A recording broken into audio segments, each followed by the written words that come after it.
आज हिम्मतनगर नगरपालिका તેમજ ભારત વિકાસ પરિષદ દ્વારા હિંમતનગર શહેરમાં એક નવતર પ્રયોગ કરવામાં આવેલ છે। એ અંતર્ગત હિંમતનગર શહેરના કોઈપણ નાગરિક દ્વારા પ્લાસ્ટિક વેસ્ટ જૂના કપડાં લઈને આવવામાં આવે તો તેના બદલામાં તેમને કાપડની થેલી જૂટની થેલી આપવામાં આવે છે અને છોડ પણ આપવામાં આવે છે। એના દ્વારા એ મેસેજ જાય છે કે તેમાં સિંગલ યુઝ પ્લાસ્ટિકનો 120 માઇક્રોનથી ઓછા પ્લાસ્ટિકનો ઉપયોગ લોકો ન કરે અને પર્યાવરણનું જતન કરવા પ્રેરાય। આ એક બહુ સુંદર પ્રયાસ છે અને આ પ્રયાસને હિંમતનગરની જનતા વતીથી હું ભારત વિકાસ પરિષદને અભિનંદન પાઠવું છું।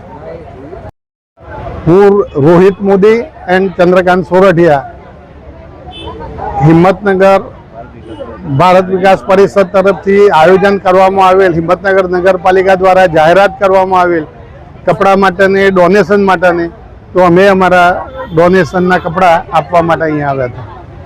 તમે એના બદલે શું આપશો?